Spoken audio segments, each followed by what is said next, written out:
Assalamualaikum warahmatullahi wabarakatuh. Baik, kali ini saya akan menjelaskan materi tentang peluang dan teorema Bayes. Jadi materi ini dibuat untuk menyelesaikan tugas dari mata kuliah Sistem Expert yang dosen pengempunya Bapak Zami Satria Eskom. Sebelum ke materi, nanti teori ini dibagi dua ya. Jadi untuk penjelasan teorema Bayes akan saya bawa, untuk peluangnya nanti akan dibawakan oleh teman saya, saudara Alamsyah.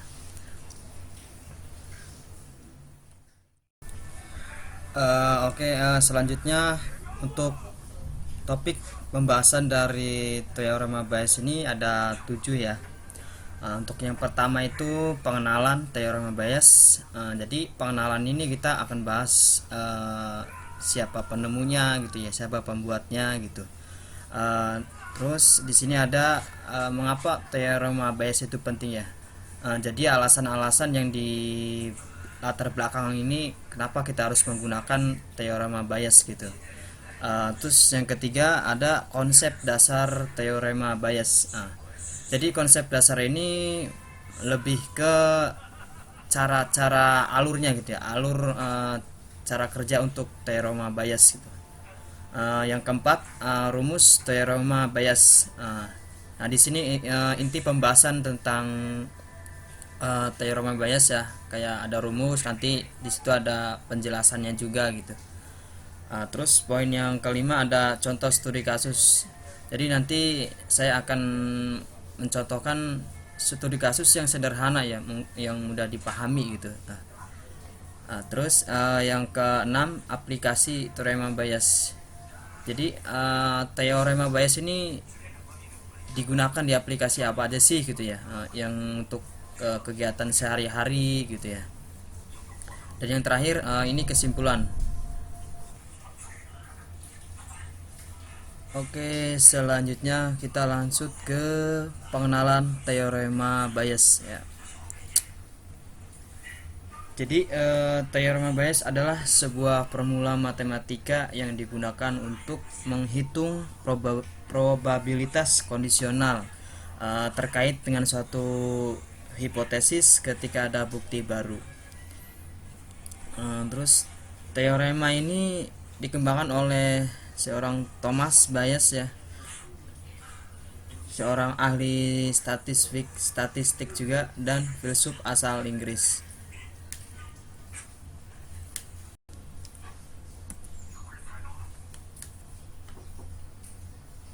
Jadi mengapa sih teorema Bayes itu penting ya? Sudah jelas di sini teorema Bayes memberikan cara yang logis dalam memperbarui keyakinan kita berdasarkan bukti baru ya. Jadi maksud di sini adalah teorema Bayes ini logis-logis yang sangat-sangat banyak digunakan di ranah pemrograman ya, kayak misal buat program aplikasi, buat tes kesehatan dan aplikasi yang lainnya sih. Jadi teorema Bayes ini membantu kita menghadapi ketidakpastian dan membuat keputusan yang lebih baik. Oke, jadi pada materi teorema Bayes ini ada 3 konsep ya. Yang pertama itu keyakinan awal atau prior. Jadi keyakinan awal ini adalah probabilitas awal dari hipotesis sebelum ada bukti baru. Yang kedua, bukti baru atau evidence. Bukti baru adalah data atau informasi yang muncul dan dapat mempengaruhi keyakinan kita tentang hipotesis. Dan yang ketiga, keyakinan yang diperbarui atau posterior. Jadi setelah mengumpulkan bukti baru keyakinan ini menjadi probabilitas yang diperbarui tentang hipotesis. Oke, baik, selanjutnya di sini pembahasan tentang rumus teorema Bayes. Di sebelah kiri saya ini ada sebuah rumus ya. Di sini rumus yang berwarna-warni, tujuannya nanti untuk mempermudah dari penjelasan gitu ya. Jadi yang saya tandain warna merah ini ada kode P ya, yang di dalam kurung sama H garis lurus gitu ya. Di sini H itu hipotesis, yang E-nya ini dia evidence ya. Jadi di P ini kodenya untuk probabilitas. Jadi artinya probabilitas posterior dari hipotesis H setelah memiliki evidence E. Yang kedua, yang tanda warna biru ini, probabilitas bahwa evidence E akan muncul jika hipotesis H terjadi. Probabilitas hipotesis dan probabilitas evidence. Jadi ini kemungkinan munculnya hipotesis dan evidence tanpa memandang apapun gitu ya.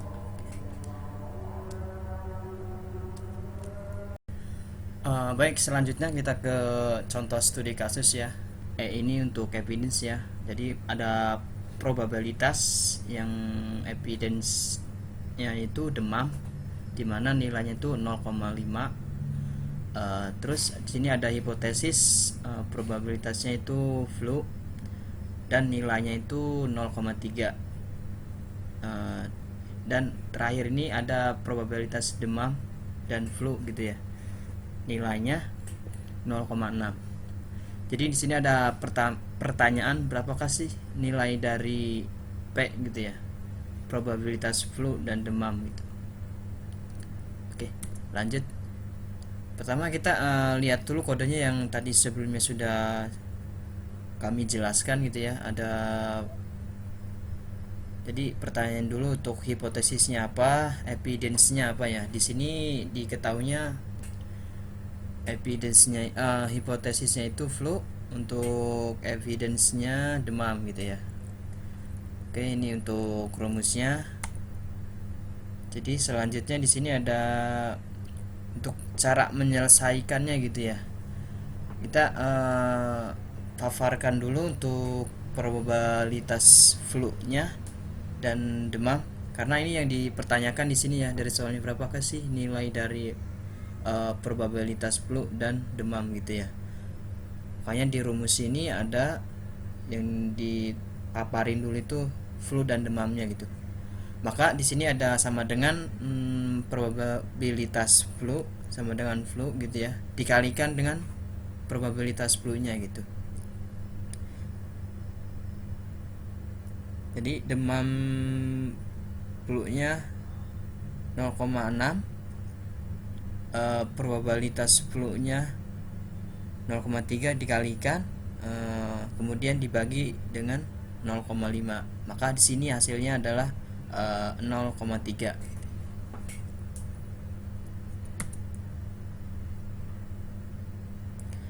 Oke, untuk teorema Bayes ini banyak aplikasi yang digunakan menggunakan teorema Bayes gitu ya.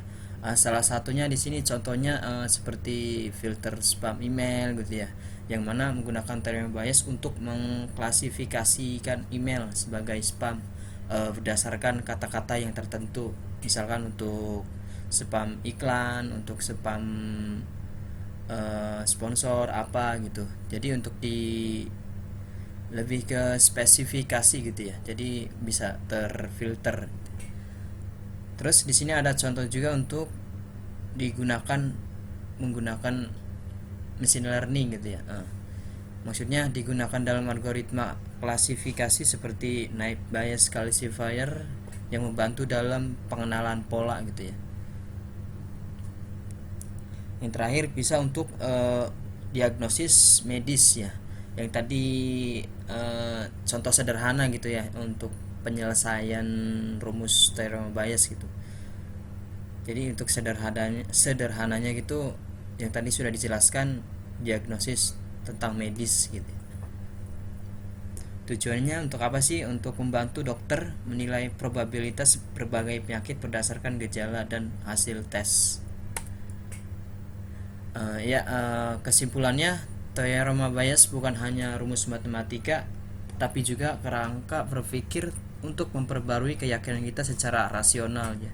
Artinya di sini kita tidak bisa untuk mengkira-kira gitu ya, atau nerawang gitu. Jadi kita harus ada data sama faktanya gitu di lapangannya gitu. Kemudian ini menggabungkan pengetahuan awal dengan bukti baru adalah kunci untuk mendapat pemahaman yang lebih baik.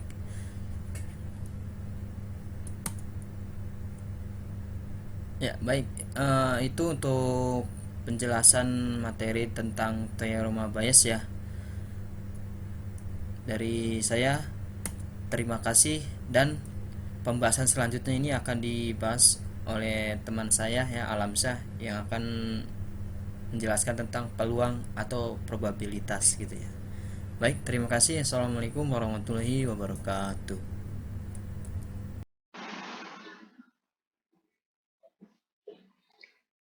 Assalamualaikum warahmatullahi wabarakatuh. Pengertian peluang. Probabilitas adalah ukuran atau angka yang menunjukkan seberapa besar kemungkinan suatu peristiwa akan terjadi. Nilai peluang berada antara 0 dan 1. Peluang sama dengan 0 yang artinya tidak mungkin. Peluang sama dengan 1 yang artinya pasti. Peluang antara 0 dan 1 ada kemungkinan. Yang kedua, ruang sampel dan titik sampel. Ruang sampel S adalah semua hasil yang mungkin dari suatu percobaan. Contoh, melempar koin ke S, menggunakan gambar angka. Titik sampel adalah salah satu hasil dari ruang sampel, misalnya gambar. Rumus dasar peluang P, P A A sama dengan N A per NS. Ejanya P dari A sama dengan NA per NS. Atau bisa disebut peluang peristiwa A sama dengan banyaknya kejadian A dibagi dengan banyaknya ruang sampel. Peluang komplementer tidak terjadi. P buka kurung A dengan kurung sama dengan 1 min P sama buka kurung A. Bertutur P dari A aksen sama dengan 1 dikurang PA, atau peluang tidak terjadinya A adalah 1 dikurangi peluang A. Gabungan dua peristiwa union, yang bisa disebut union, peristiwa saling saling lepas atau mutually exclusive. P buka kurung A U B tutup kurung sama dengan P buka kurung A tutup kurung tambah P buka kurung B tutup kurung. Ejaannya seperti P dari A union B sama dengan P A ditambah PB, atau peluang A atau B sama dengan peluang A ditambah peluang B. Peristiwa tidak saling lepas, ada irisan. P buka kurung A U B tutup kurung sama dengan P buka kurung A tutup kurung P dengan tambah P buka kurung B buka tutup kurung diambil P buka kurung A N B tutup kurung. Ejanya P dari A union B sama dengan P A ditambah P B dikurang P A irisan B, atau peluang A atau B sama dengan peluang A tambah peluang B dikurang peluang A dan B terjadi bersama. Peristiwa saling bebas, independent event.